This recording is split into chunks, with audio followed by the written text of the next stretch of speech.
Good morning to everyone. In yesterday's lecture, we have discussed the structural organization of a cell. हमने कल के lecture में structural organization of the cell के दो parts को अभी तक जाना है। पहला सेल मेम्ब्रेन और दूसरा था सेल वॉल, जिसके बारे में हमने कल डिस्कस किया with the help of animal and plant cell diagram, जो कि आप लोग को ड्रॉ करना था। हमने कल जो सेल वॉल के बारे में डिस्कस किया था उसमें हमने कैसे हेल्प ली थी, उसमें हमने एनिमल एंड प्लांट सेल के डायग्राम की हेल्प ली थी। Now let's start from the today. अब हम आगे बढ़ते हैं उससे। तो उसके बाद है जो थर्ड पार्ट, जो थर्ड मोस्ट इंपॉर्टेंट चीज है सेल स्ट्रक्चर में, वो है nucleus. Nucleus of the cell जो आज का सबसे इंपॉर्टेंट है सेल स्ट्रक्चर में। सेल स्ट्रक्चर में सबसे इंपॉर्टेंट मेजर रोल प्ले करता है nucleus. Nucleus is the most important cell structure in the cell, present in the cell. Nucleus ही वो मोस्ट इंपॉर्टेंट स्ट्रक्चर है जो सेल में प्रेजेंट होता है। Firstly we should know about its structure. Nucleus is almost oval in shape. Nucleus is almost oval in shape. Nucleus कुछ ऐसा oval shape में होता है और inside the nucleus is a double layer covering. Nucleus has double layer covering of membrane. Nucleus जो है वो double layer covering होती है उसके ऊपर, और उस कवरिंग को हम न्यूक्लियर इनवेलप बोलते हैं। न्यूक्लियर मेम्ब्रेन जो होती है उसे हम न्यूक्लियर इनवेलप के नाम से भी जानते हैं। We also called it nuclear membrane or nuclear envelope. But why the nucleus is the most important part of cell? Because nucleus contains the chromosomes, which contains the genetic material, that is DNA, deoxyribonucleic acid. Nucleus क्यों important है? क्यों ये cell का सबसे important structure आखिर nucleus क्यों है? क्योंकि इसमें जो न्यूक्लियस होता है उसमें ब्रॉड शेप में क्रोमोसोम्स होते हैं, क्रोमोसोम्स प्रेजेंट होते हैं। न्यूक्लियस में ब्रॉड शेप में क्रोमोसोम्स प्रेजेंट होते हैं और क्रोमोसोम्स क्या कैरी करते हैं? Chromosomes each and every chromosome carry the genetic material, that is the DNA, deoxyribonucleic acid. Chromosomes carry DNA, deoxyribonucleic acid.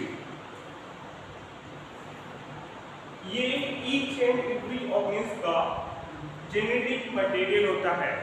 ये ऑर्गेनिज्म का जेनेटिक मटेरियल होता है जिसे हम डीएनए, और उसका फुल फॉर्म है डीऑक्सीराइबोस न्यूक्लिक एसिड।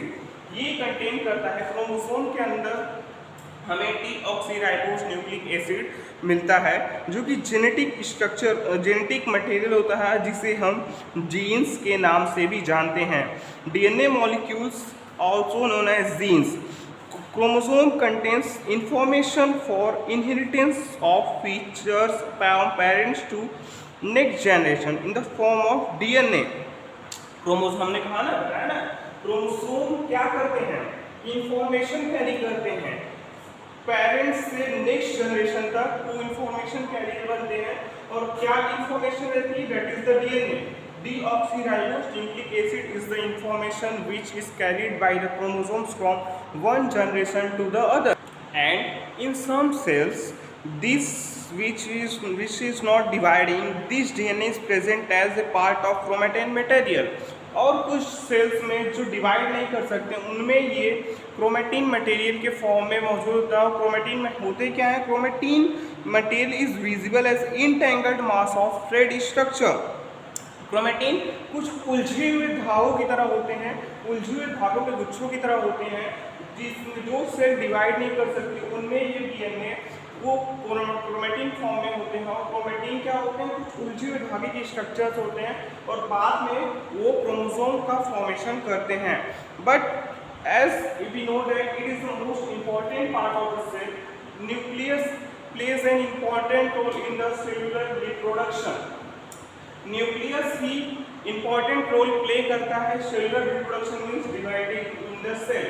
सेल जब डिवाइड करके न्यू सेल फॉर्म करती है तो न्यू सेल फॉर्म होती है, तो उनमें सबसे मेजर रोल न्यूक्लियस ही प्ले करता है। न्यूक्लियस के द्वारा ही एक सेल दो सेल्स में डिवाइड होती है, एक सेल से दो सेल का फॉर्मेशन होता है।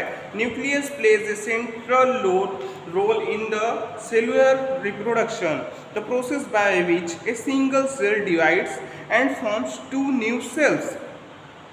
In some organisms like bacteria, the nuclear region of the cell may be poorly defined due to the absence of nuclear membrane.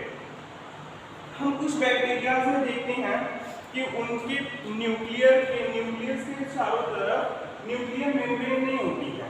कुछ बैक्टीरिया ऐसे होते हैं जिनके न्यूक्लियस के चारों तरफ न्यूक्लियर मेम्ब्रेन एब्सेंट होती है, न्यूक्लियर मेम्ब्रेन प्रेजेंट नहीं होती है। उन बैक्टीरियाज को हम प्रोकैरियोटिक बैक्टीरियाज बोलते हैं। उनमें सिर्फ न्यूक्लिक एसिड प्रेजेंट होती है। प्रोकैरियोटिक बैक्टीरियाज जिन बैक्टीरियाज में प्रोकैरियोटिक बैक्टीरिया में जिन बैक्टीरिया में न्यूक्लियस का न्यूक्लियर मेम्ब्रेन एब्सेंट होता है और जो न्यूक्लिक एसिड होती है वो न्यूक्लियोइड के फॉर्म में होती है। तो जो प्रोकैरियोटिक बैक्टीरिया में न्यूक्लिक एसिड प्रेजेंट होता है उसे हम न्यूक्लियोइड के नाम से जानते हैं और उन बैक्टीरिया को हम प्रोकैरियोटिक बैक्टीरिया बोलते हैं। Prokaryotic bacteria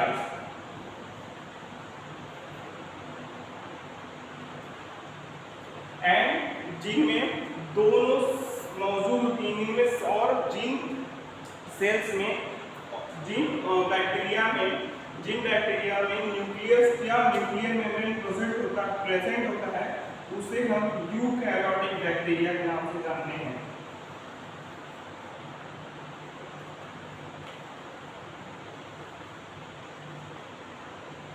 eukaryotic bacteria simple difference है। प्रोकैरियोटिक में न्यूक्लियर मेम्ब्रेन एब्सेंट होती है, along with some cell organism absent होते हैं, और यूकैरियोटिक में cell membrane with cell organism completely found पाए जाते हैं। Prokaryotic means pro means primary, karyotic means eukaryote means nucleus. Pro primary nucleus जिसमें न्यूक्लियर मेम्ब्रेन एब्सेंट होता है और जो न्यूक्लिक एसिड होता है वो न्यूक्लियोइड के फॉर्म में होता है, उन्हें हम प्रोकैरियोटिक बैक्टीरिया कहते हैं।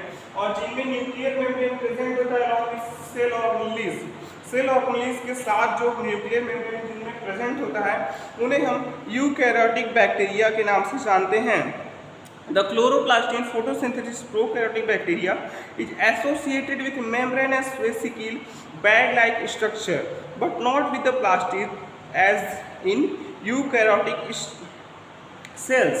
जो प्रोकैरियोटिक बैक्टीरिया होती हैं उनमें फोटोसिंथेसिस क्लोरोप्लास्ट जो होता है वो बैग लाइक स्ट्रक्चर में प्रेजेंट होता है, बैग लाइक स्ट्रक्चर में पाया जाता है।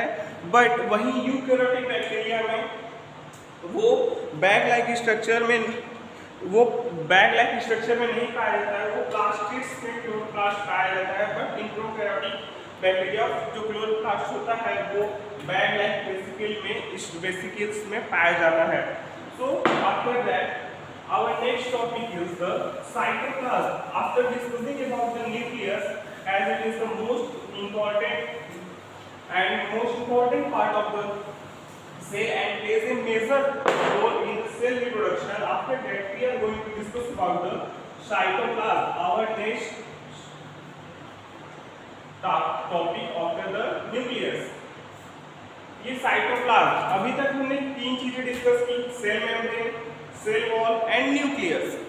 अभी तक हमने कंप्लीटली तीन चीजें को ही डिस्कस किया है, जिसमें पहला था सेल मेम्ब्रेन के बारे में हमने जाना, सेल वॉल के बारे में जाना, न्यूक्लियस जो most important part of cell है वो मेजर रोल प्ले करता है सेल डिवीजन में, उसके बारे में जाना। न्यूक्लियस क्या कंटेन करता है, न्यूक्लियर डबल लेयर होता है जिसके लेयर को हम न्यूक्लियर एनवेलप बोलते हैं। न्यूक्लियर में क्रोमैटिन्स प्रेजेंट होते हैं क्रोमोसोम्स प्रेजेंट होते हैं जो रॉड शेप के होते हैं, और वही क्रोमोसोम हमारे जेनेटिक मटेरियल जीन्स को कैरी करते हैं जिसे हम डीएनए कहते हैं, डीऑक्सीराइबोज न्यूक्लिक एसिड। फिर हमने प्रोकैरियोटिक और यूकैरियोटिक बैक्टीरिया के बारे में जाना कि उनमें क्या डिफरेंस होती है, क्या सिमिलरिटीज होती है। अब हमारा टॉपिक है cytoplasm. What is cytoplasm? Cytoplasm is the fluid content inside the plasma membrane. Cytoplasm क्या है? Cytoplasm is the fluid, cytoplasm is the fluid content of the cell. Cytoplasm cell के अंदर ये न्यूक्लियस और ये साइड में cytoplasm होता है जो पूरे सेल में फ्लूइड कंटेन होता है, उसी को हम साइटोप्लाज्म कहते हैं।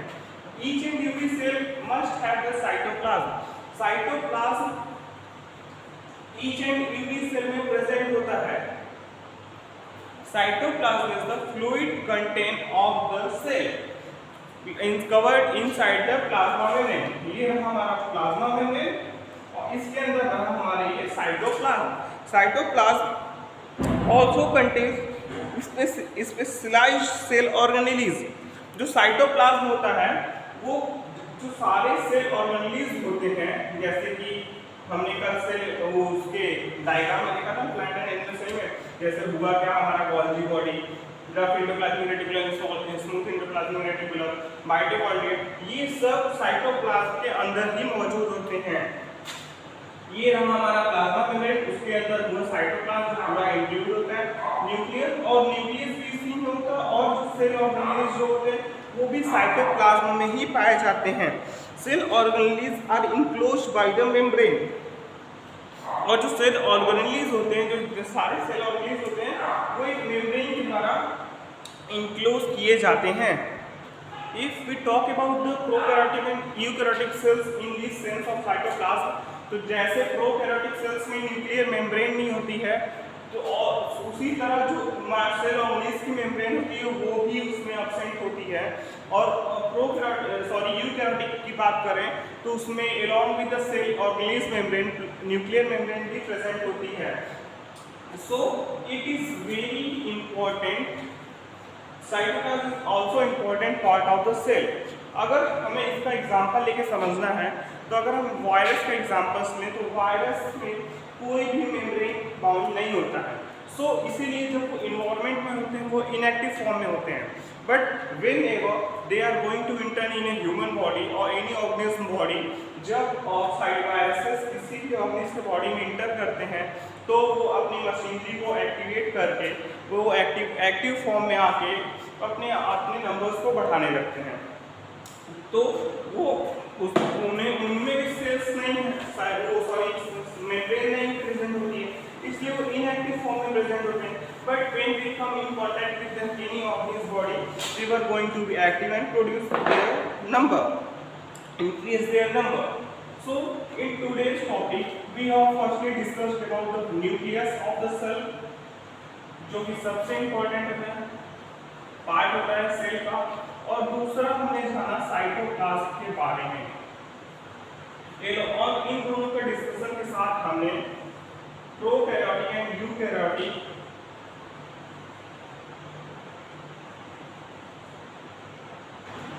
एंड यूकैरियोटिक बैक्टीरिया के बारे में भी लिटिल मोर डिस्कशन किया। So that's all for today. Thank you very much.